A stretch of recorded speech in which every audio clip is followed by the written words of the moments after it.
Olá, muito boa tarde. Agora em Belo Horizonte, meio-dia, 2 minutos. Está no ar mais um Rede Notícia, em transmissão simultânea pela TV Horizonte, no canal 30.1, na América FM, na sintonia de 107,1 e também pela Cultura M, 830 kHz. Hoje é segunda-feira, 30 de junho de 2025. Muito prazer, eu sou André Santos. Boa tarde, Ana.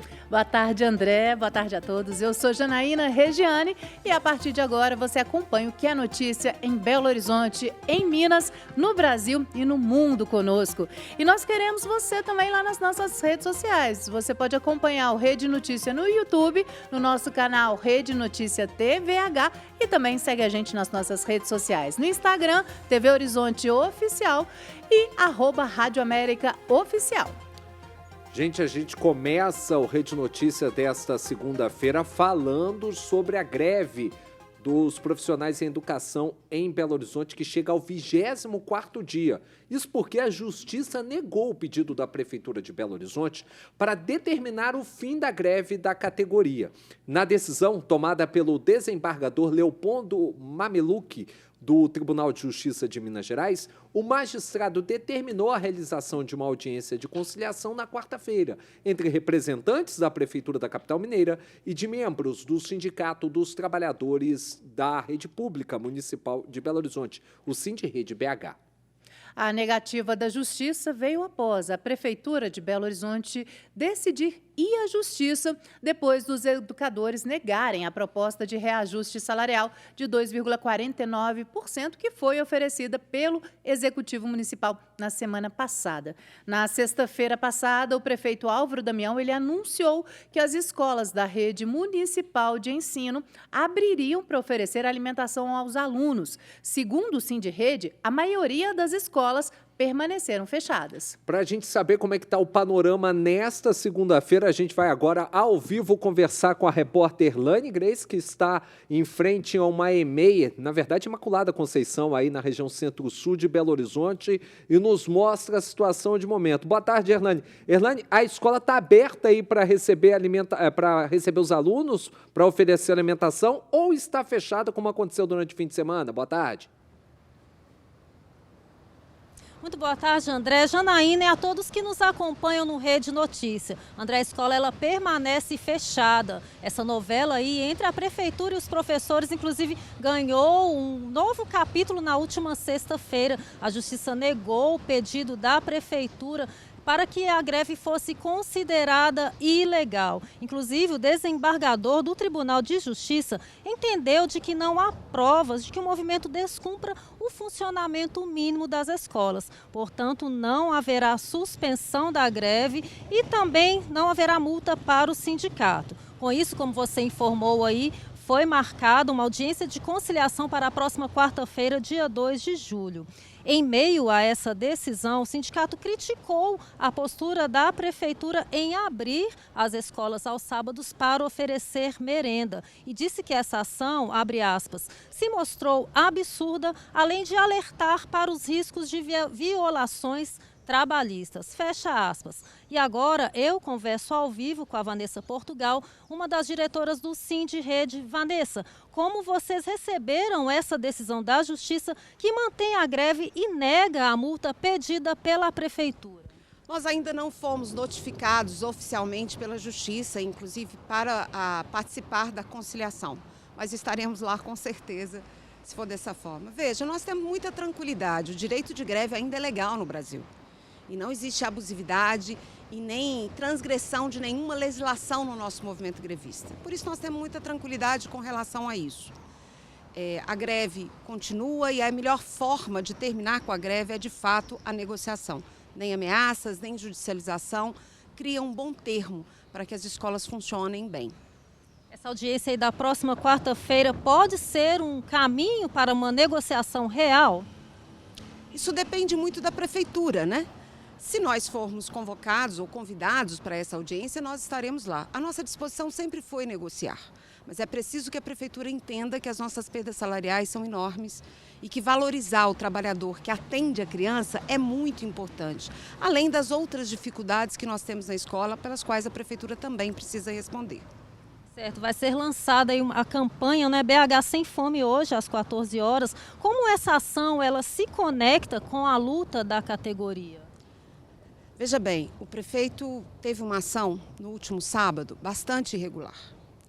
Ele avisou via imprensa, depois de 12 horas, depois de 12h30, né, que eu acho que foi ao ar a entrevista, que as escolas iriam abrir aos sábados. As direções não foram notificadas adequadamente e nem foi apresentado por escrito quais as condições objetivas que as escolas teriam de abrir no sábado subsequente, de sexta para sábado. Os trabalhadores terceirizados, contratados pela MGS, que é quem faz a comida, foram convocados 8 horas da noite para trabalhar no sábado. Entendam que sábado está fora da sua jornada de trabalho, porque eles têm uma jornada de 44 horas que eles cumprem de segunda a sexta. Então, você não pode convocar o trabalhador de uma hora para outra sem nenhuma explicação para estender a sua jornada obrigatoriamente. Então, essa é uma irregularidade, é um descumprimento da lei trabalhista. Sem contar que não tem uma prática das escolas servirem comida no sábado. Então, isso foi uma ação para confrontar a greve, mas uma ação irresponsável. Tanto foi assim que, mesmo nas escolas que abriram, não apareceu nenhuma criança para se alimentar. Apareceram naquelas que estavam trabalhando e que tinha o sábado letivo já programado, né? Então, isso é irresponsável. Por que nós estamos lançando a campanha? Bom, o prefeito faz uma coisa muito ruim, né? Ele reconhece que existem famílias em situação de vulnerabilidade em relação à insegurança alimentar e ele diz que a política pública que tem para isso é a merenda escolar. Se existem famílias com insegurança alimentar, tem que ter uma política pública robusta que dê conta disso. E é por isso que nós estamos lançando essa campanha, para chamar a atenção para a necessidade da política pública de assistência social que cumpra essa tarefa. A merenda escolar, ela tem outra tarefa. Ela tem a tarefa de alimentar as crianças enquanto elas estão dentro da escola, sendo parte de famílias que têm insegurança alimentar ou não. A alimentação é parte de garantia da permanência da criança na escola para garantir seu processo de ensino-aprendizagem, né? Porque as famílias não vêm para a escola merendar. Então é preciso ter outras políticas para resolver essa questão. E a campanha, ela tem essa tarefa de sensibilizar para essa questão. Claro, não é o elemento central da greve, mas o prefeito trouxe isso para dentro da nossa greve. Ok, obrigada, Vanessa, por nos receber aqui, pela sua participação. André, Janaína, agora é com vocês aí no estúdio. Obrigado, Erlane. Obrigada, Vanessa. Ô, Janaína, na sexta a gente tinha falado que judicializar a greve não era negociar. Sim.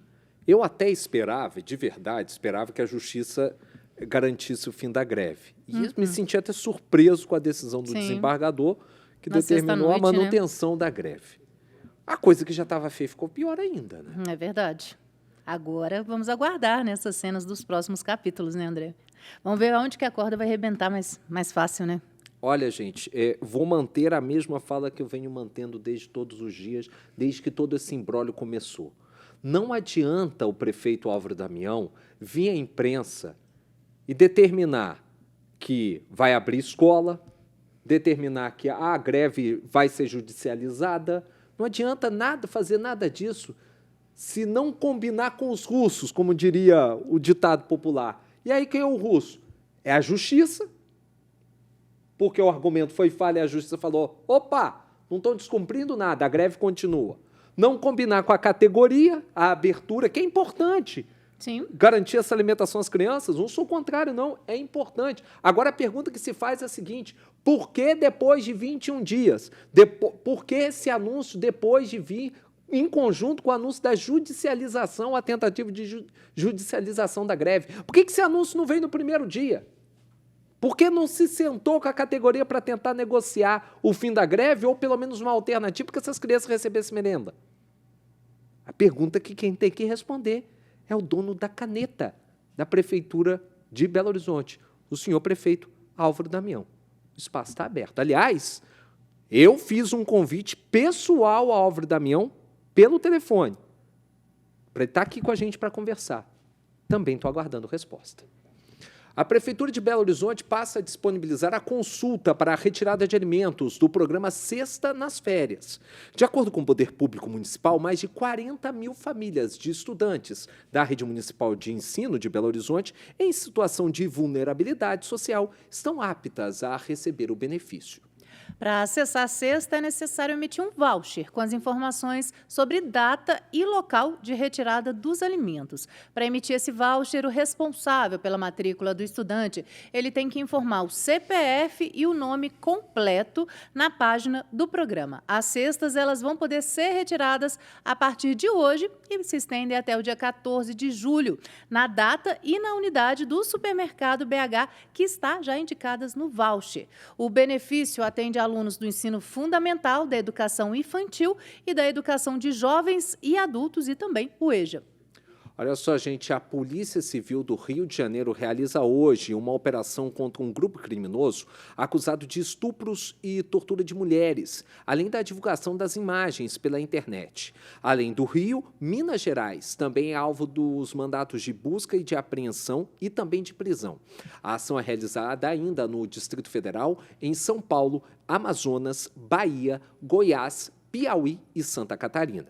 Esta operação, Abrácio, começou a partir de uma investigação da Delegacia de Atendimento à Mulher da cidade de Duque de Caxias, na Baixada Fluminense, depois que uma mãe procurou a unidade para relatar que as imagens íntimas da sua filha estavam sendo divulgadas nas redes sociais. E durante a apuração, os agentes eles constataram a existência de uma rede criminosa com dezenas de outras vítimas. A ação ela ganhou força após a prisão de um dos envolvidos no mês passado. Além das prisões, estão sendo cumpridos mandados de busca e apreensão com foco também em computadores, celulares e mídias digitais que possam comprovar os crimes e também ajudar a desmantelar totalmente essa rede. Olha só, gente, olha que crime bárbaro. A Justiça determinou a prisão preventiva de um homem de 28 anos, preso em flagrante após matar a própria esposa e manter a sobrinha de apenas 8 anos em cárcere privado. Os crimes foram em Guaxupé, no sul de Minas Gerais. Annalise de Carvalho Gomes, de 26 anos, foi morta dentro de casa depois de ser mantida em cárcere privado junto com a sobrinha dela pelo marido, Dário José de Almeida Júnior. E, de acordo com a polícia, o homem teria discutido com a esposa e feito disparos de dentro da residência. A PM ela foi acionada e, ao chegar ao local, foi recebida a tiros pelo sequestrador. O Batalhão de Operações Policiais Especiais foi acionado e assumiu as negociações. Dário informou aos policiais que matou a esposa e pediu R$13 mil de resgate para liberar a criança. Ainda de acordo com a polícia, o valor do resgate foi pago. Antes de ser preso, o suspeito informou ao negociador da polícia que havia abusado da sobrinha, que foi liberada após 10 horas de cativeiro. A delegada Mirelle Mafra, titular da Delegacia Especializada de Atendimento à Mulher em Guaxupé, dá mais detalhes. A Polícia Civil, assim que tomou conhecimento, se dirigiu ao local para auxiliar as forças de segurança nas negociações e primeiras diligências. O sujeito mantinha uma criança de 8 anos em cárcere. Após a sua liberação, a criança foi levada ao hospital para os atendimentos de proteção. O autor se entregou e foi encaminhado à polícia. Iniciaram os trabalhos de polícia judiciária na Delegacia Regional de Guaxupé, com o comando da Delegacia Especializada de Atendimento à Mulher. O sujeito foi enquadrado em diversos crimes, entre eles tentativa de homicídio qualificada dos policiais, extorsão qualificada em relação a manter a criança e exigência de resgate e o feminicídio de sua companheira. Dário José de Almeida foi preso e encaminhado ao presídio Guaranésia Guaxupé ainda no sábado. Segundo a polícia, o casal namorou por 3 anos e estava casado há 2 meses. O corpo de Annelise de Carvalho Gomes foi sepultado em Guaxupé na manhã deste domingo.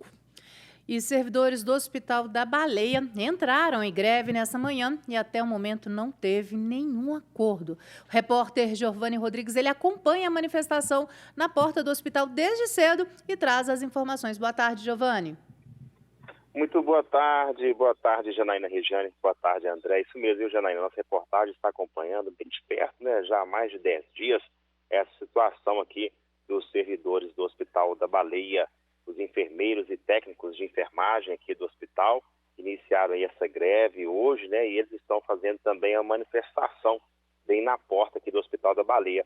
Olha, a reivindicação deles é sobre pagamentos atrasados, sobrecarga de trabalho e outras reclamações. Eu conversei aqui com o diretor-presidente do SINDES, Sindicato dos Empregados em Estabelecimentos de Saúde, José Maria. Ele disse o seguinte, viu, que eles estão tentando negociar um aumento de 5,2%. Vamos acompanhar. Nós recebemos a proposta do hospital, onde foi em torno de 2% de reajuste salarial, só que esses 2%, na realidade, não repõe nem a inflação. E o que os trabalhadores querem é um reajuste de 5,2%, que é o reajuste, a reposição da inflação, e o aumento no cartão alimentação de pelo menos 35%.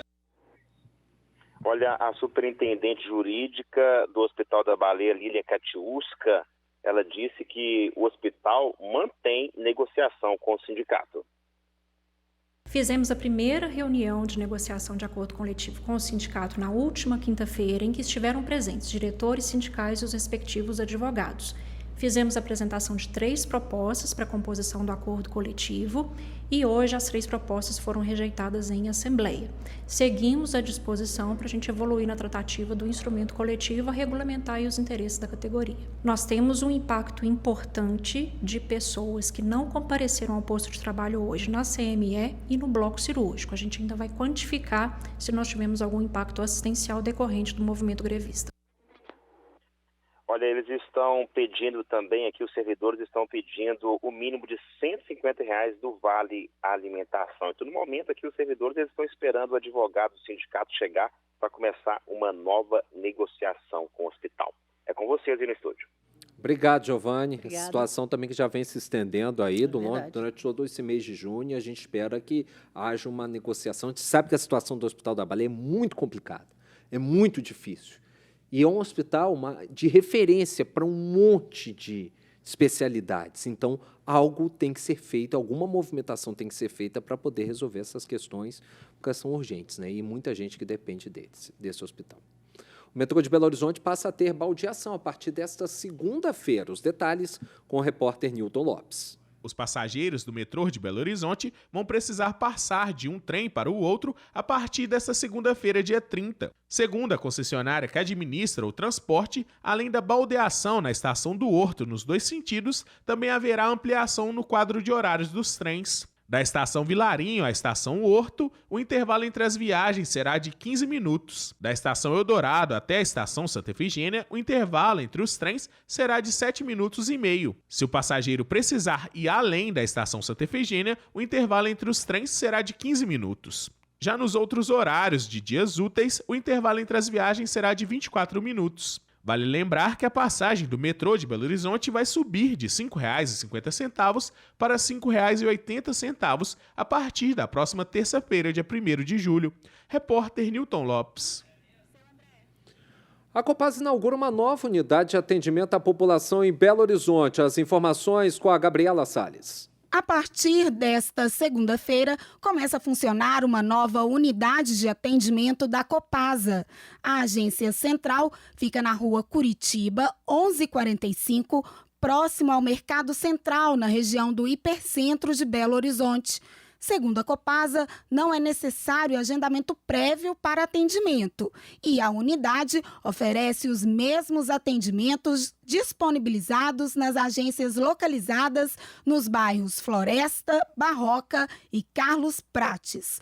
O novo endereço é Rua Curitiba, 1145, centro de Belo Horizonte, e o horário de funcionamento é de 8 da manhã às 6 da noite. Repórter Gabriela Salles. A Copasa informa que vai faltar água hoje em alguns bairros de Belo Horizonte e Contagem, na Grande BH. Os bairros de BH afetados são funcionários ali na região Centro-Sul e o Santa Efigênia, na região leste da capital. Em Contagem, o bairro atingido é o Jardim Industrial, na região das indústrias. A previsão da Copasa é que o reabastecimento ocorra gradativamente na noite de hoje. A companhia também informa que o desabastecimento ocorre devido à complexidade da manutenção operacional programada pela Copasa e que o abastecimento será normalizado gradativamente no decorrer da noite de hoje. Lembrando que as casas que possuem caixa d'água, elas não devem ser afetadas. Olha só, gente, a gente vai para um rápido intervalo e na volta vamos falar sobre a alta nos preços da gasolina aqui em Belo Horizonte. Tá achando que é pouco? A conta de luz também vai continuar mais cara em julho. Agora em Belo Horizonte, 12h21.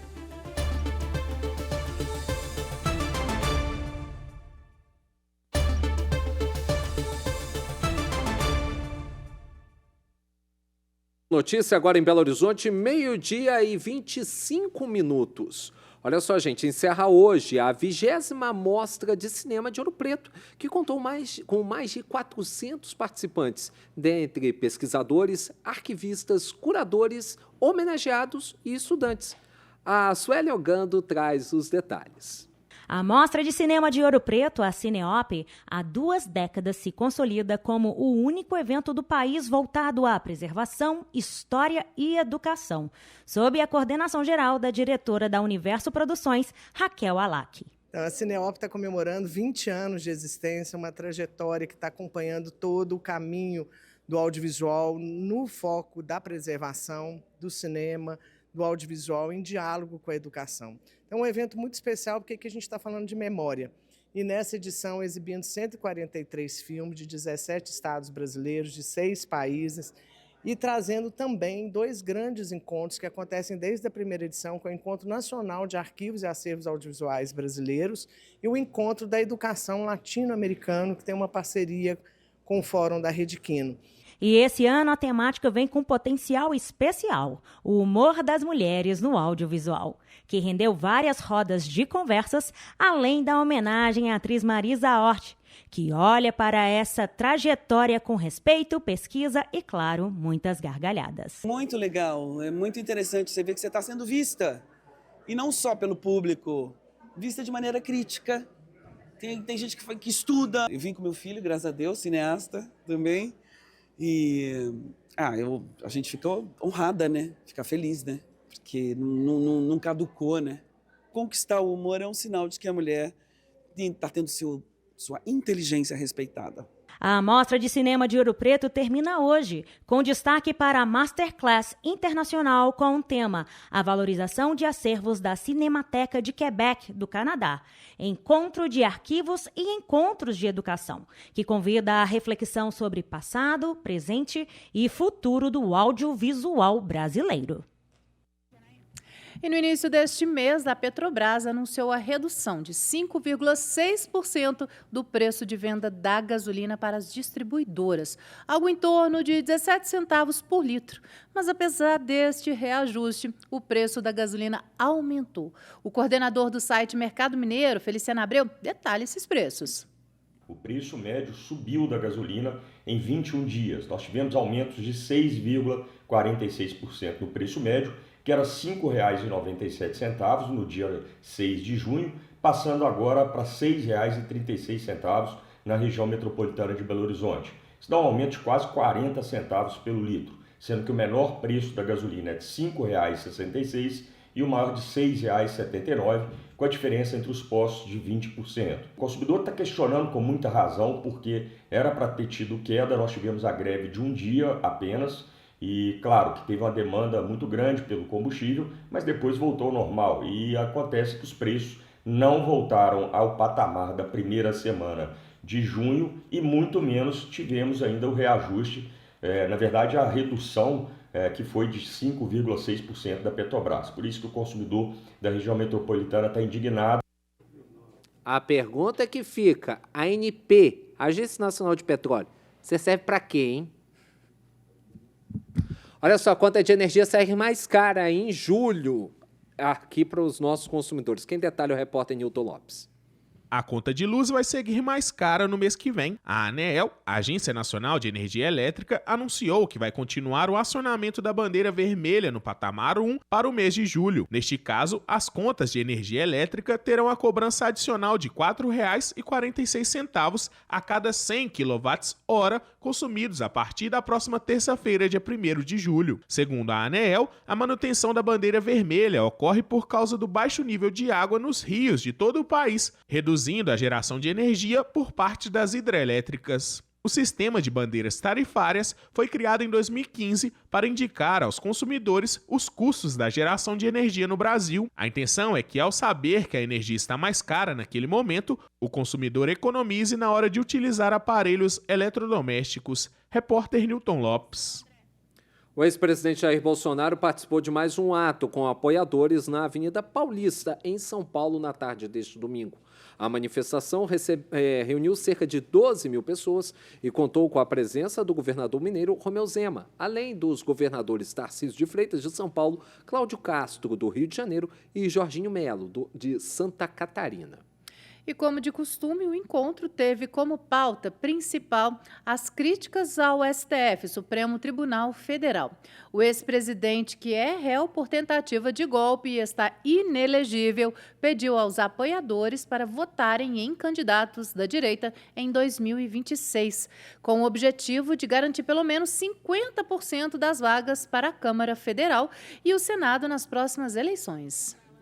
Agora, 12h31. Nós vamos para um breve intervalo e, na volta, a gente vai conversar com o vereador Vili Santos, do PL aqui de Belo Horizonte, para, inclusive, falar sobre essa manifestação que esteve presente em São Paulo. É daqui a pouco, depois do intervalo.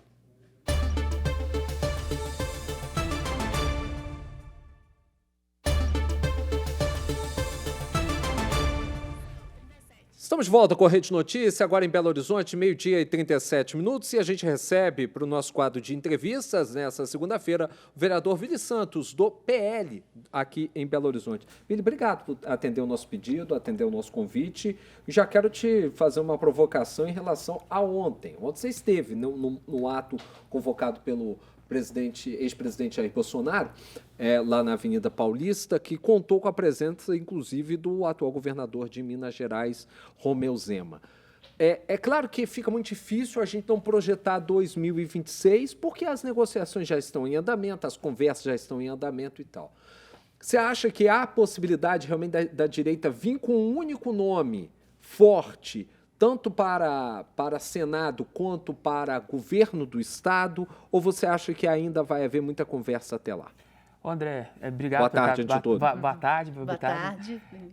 Primeiramente, é uma decisão que vai passar pelo presidente Bolsonaro, que acompanha o cenário aqui de Minas Gerais muito de perto.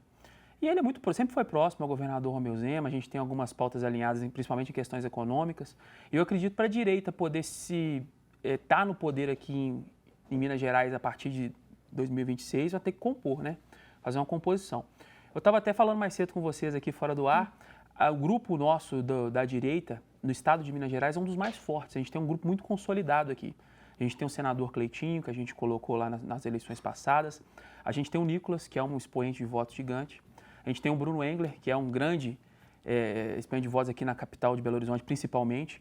E tem as novas lideranças que estão chegando. Então, essa composição que possa acontecer, caso o presidente Bolsonaro decida com o grupo ali do governador Romeu Zema, com o governador Matheus Simões, se caso acontecer, vai ser muito boa. Acredito que a gente vai conseguir se manter aqui no poder e estar resolvendo os problemas de Minas Gerais. Você falou de dois nomes aí muito fortes, o Nicolas, que é do PL, e o Cleitinho, que é do Republicanos.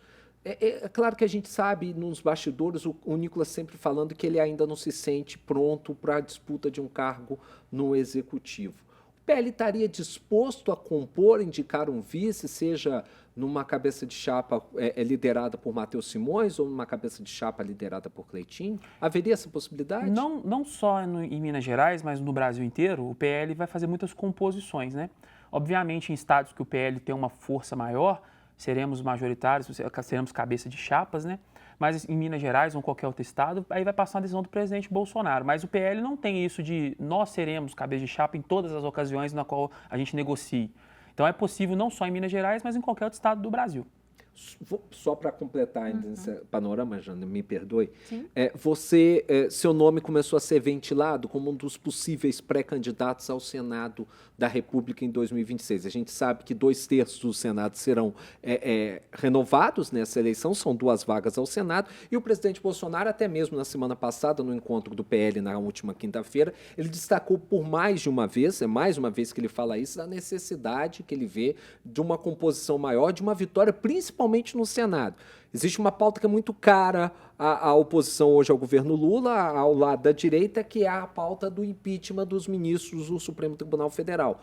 E uma vitória de grande parte desses 2/3 na mão da direita abriria espaço para que essa pauta fosse colocada em votação. Seu nome está nesse páreo ou você ainda espera ainda um pouquinho mais de tempo? É um dos nomes cogitados. O que acontece hoje? Eu acredito que o Senado de Minas Gerais precisa de uma figura mais ideológica, mais alinhada à direita. O que está acontecendo hoje na República, né, que a gente percebe, é que o STF tomou todo o poder. Então a palavra sempre é do STF, o STF está legislando, criando novas leis. A última agora foi a regulamentação das redes sociais, algo que tinha que ter passado pelo Congresso. O Congresso não fez e o STF decidiu fazer.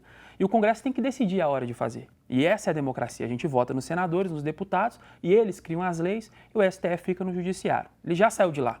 Ele está querendo tomar conta de todo o espaço político, está querendo decidir as próximas eleições através de tentar colocar o principal adversário que hoje lidera as pesquisas do presidente Bolsonaro atrás das grades, que a gente sabe muito bem disso.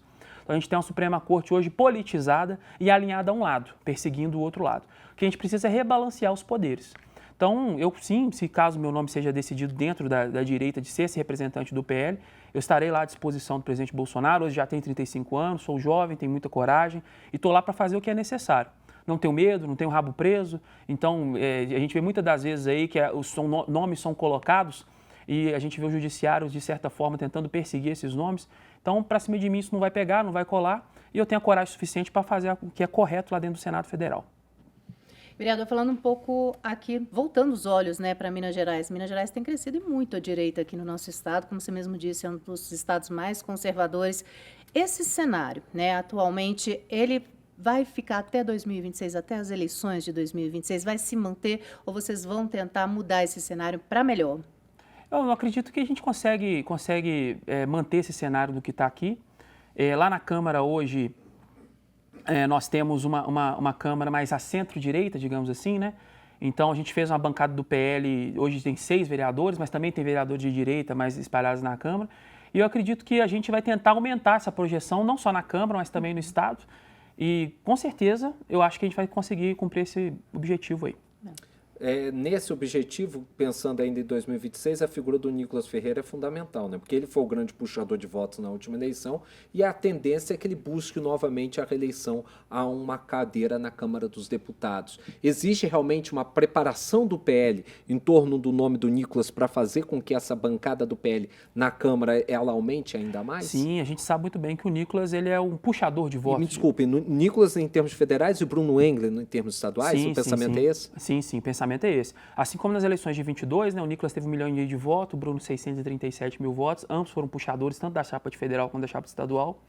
E a gente sabe que o Nicolas ele é um hoje em dia, digamos assim, ele tem uma projeção nacional e dentro do estado a gente acredita que ele vai se subir votação se caso ele decida ser candidato a deputado federal.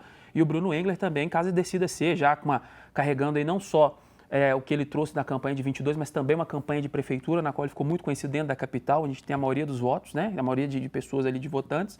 Então, acredito que ambos ali, eles sejam grandes puxadores nas suas chapas, né? Então, o PL, com certeza, eu tenho certeza que o PL vai fazer a maior bancada de deputado federal e deputado estadual. Tem projeção de número ou seria muito mandinar? Não é muito porque não depende só do puxador, mas também da chapa como um todo, né? Do meio da chapa, do rabo da chapa, quem que vai participar, quais são os candidatos. Então a gente não tem uma projeção já estabelecida, não. Vou botar um foguinho nessa lareira aí. E o Vambora. Superman? E o Superman que veio de São Paulo, está tentando encaixar uma vaga aí para tentar ser pré-candidato ao Senado. Sim, você acha que é um nome bem-vindo ao PL de Minas Gerais? O Marco Antônio Costa, ele é um nome muito conhecido na direita por causa dos programas que a gente tem ele já fez muitos programas mais à direita, bem politizados, na qual ele apresenta, ele dá a sua opinião. Então, na direita mais ideológica, ele é conhecido. Então é direito dele, ele é de São Paulo, ele quis escolher Minas Gerais para sair candidato e tal, é direito de qualquer um que queira participar das eleições, de qualquer brasileiro. E ele é um nome muito conhecido na direita, eu conheço até então um cara muito correto, e é o direito dele participar e, se caso decida vir por Minas de verdade, será muito bem-vindo. Seria bem abraçado no PL? Com certeza, da minha parte sim, eu não tenho um cargo de decisão no PL, mas como político, como uma pessoa formadora de opinião, eu não tenho restrição ao nome dele. Certo. Bom, no Rede Notícia de hoje, nós estamos conversando com o vereador Vili Santos, do PL. A gente vai agora para um breve intervalo e voltamos em instantes.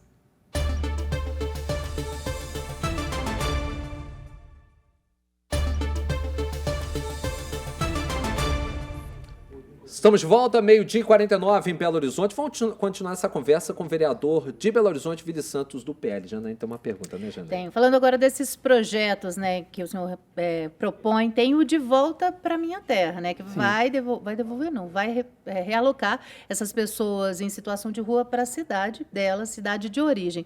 Isso não seria, de certa forma, transferir o problema de Belo Horizonte para a cidade? Não, na verdade, Anaína, quem está transferindo o problema da cidade para cá são outros prefeitos, empresários, outras pessoas. O que acontece? Deixa eu explicar. Eu converso muito com população de rua. Eu moro ali no Jardim América e ali tem um foco muito de população de rua. Eu sento para conversar. Em torno de 30% não é daqui. Ele vem de outras cidades. Alguns veio fazer um exame e ficou. Outros colocaram num carro, deixaram aqui e ficou. E aqui acaba que se torna um ambiente muito propício, porque aqui tem um acolhimento, sim, e também ele tem mais acesso, muitos são usuários de drogas, e ele tem uma facilidade maior de acesso à droga aqui dentro da capital. O que a gente quer fazer é identificar essas pessoas, e após identificar essas pessoas, poder estar destinando elas para as suas cidades. De onde você é? Ah, sua cidade, a gente vai pegar, acolher, dar todo o atendimento necessário, não é pegar e mandar de volta, e aí, se caso seja necessário, a gente envie de volta e notifique a prefeitura que aquele morador de rua está chegando na cidade para ele poder dar o acolhimento. Por quê? O cara estando na cidade dele, com os amigos, com a família, é muito mais fácil dele se recuperar. Uma prefeitura menor consegue dar muita atenção do que uma capital, Belo Horizonte, que a gente estima que em torno de mais de 15 mil moradores de rua. Em torno de mais de 15 mil moradores de rua. Então lá, ele tem muito uma capacidade de recuperação maior. Se ele vem aqui da cidade dele, vem para Belo Horizonte, quem está mandando o problema, se é que você pode colocar como um problema, são as outras cidades. Então, o que a gente está fazendo é só dando uma respirada, uma aliviada na capital. A gente também, isso não resolve o problema, mas dá a gente coloca, distribui a situação para outras pessoas, para outras cidades, e a gente, dentro de Belo Horizonte, a gente tenta tratar o nosso próprio problema. A gente tem que diluir isso aí. Você falou de 30%. 30% de 15 mil seriam 4.500, então a gente já teria 11 mil aqui de Belo Horizonte para se resolver o problema aqui. O que, na sua visão, hoje precisa ser modificado nessa política de cuidado com as pessoas em situação de rua, para a gente ter uma condição melhor para essas pessoas que estão numa situação de vulnerabilidade terrível? Internação compulsória. Para os usuários de droga. Exatamente. Grande maioria, não adianta falar, querer falar bonito, grande maioria é usuário de droga.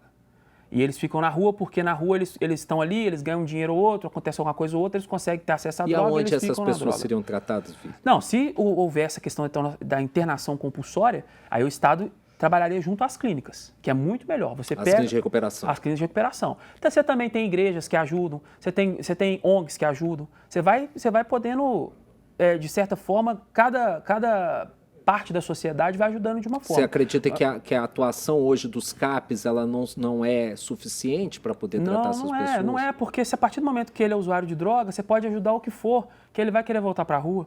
Ele vai para o local de recuperação que a prefeitura destina e ali, às vezes, ele não consegue manter ali o vício dele, ele volta para a rua. Então, acaba que a gente fica enxugando gelo. Se torna um problema que não se resolve nunca. Então, o que precisa, para mim, o que precisa para resolver a questão de problema de morador de rua é internação compulsória. Aí a gente está preparado para isso, para receber essas pessoas? A Belo Horizonte, a cidade de Belo Horizonte, esses locais para internação, eles estão preparados? Não estão.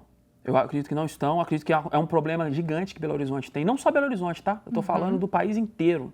Eu tava reunido lá em São Paulo com o vice-prefeito de São Paulo, e ele está cuidando muito, ele deu uma atenção maior a essa parte, questão da Cracolândia e dessa questão, e ele falou que tem um problema que é quase que irresolvível, mas a gente tem que olhar para ele. Então, não acredito que a gente já esteja preparado. Não vou falar que a cidade está preparada, está tudo preparado, não.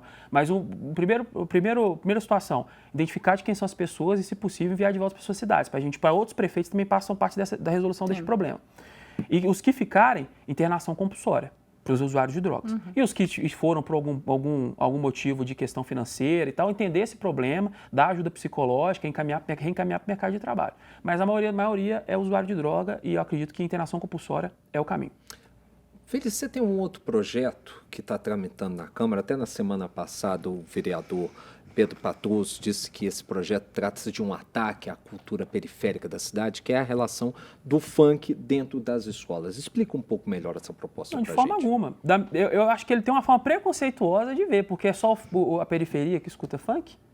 As outras pessoas não escutam funk? O que eu quero dentro da escola não quero músicas com linguajar inapropriado. A gente vê muitas das vezes em trabalhos de cultura da escola, Alex, eles fazendo trabalho de funk em cima do palco, com os pais assistindo, as crianças dançando funk em cima do palco. Eu não quero isso para a escola, eu não quero isso dentro da escola. Então a criança dentro da escola tem que estudar o hino nacional, aprender português, inglês, matemática, geografia. E não tá lá para escutar música de funk e fazer trabalho escutando música de funk. O que a gente quer é trazer a ordem de volta para as escolas de Belo Horizonte. É só isso. E tem um ato previsto na Praça da Estação no dia 12 de julho contra essa PL, né? Algumas pessoas estão se movimentando para... esse ato batizado de BH vai virar baile, dia 12 de julho. Como é que vocês vão lidar com isso? Felizmente, a esquerda, né? Eu brinco que a esquerda ela é o tigrinho da política, né? Porque eles enganam as pessoas.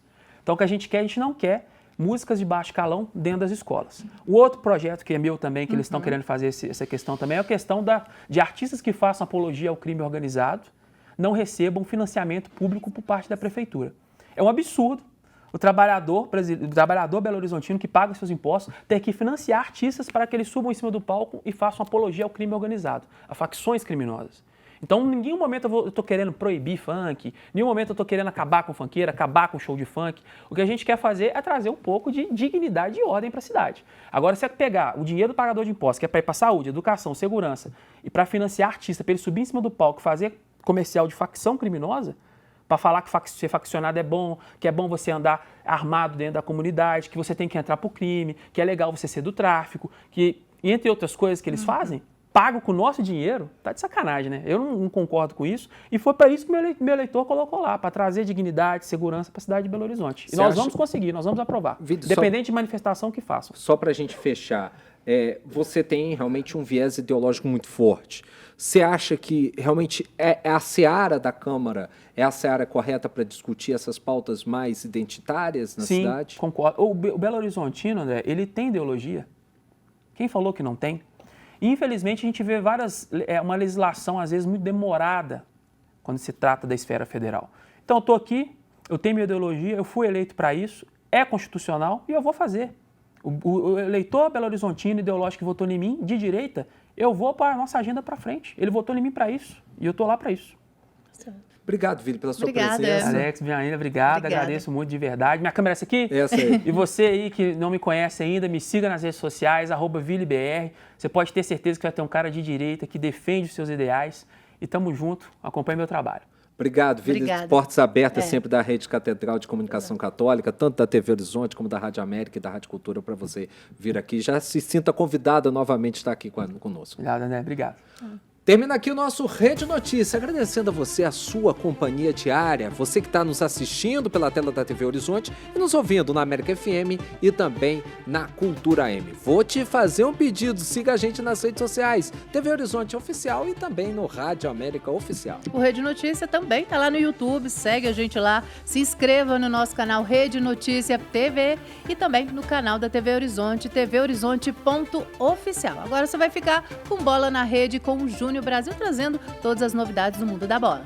Até amanhã, a Rede Notícia volta amanhã ao meio-dia. Fique com Deus. Boa segunda, boa semana. Tchau. Boa tarde.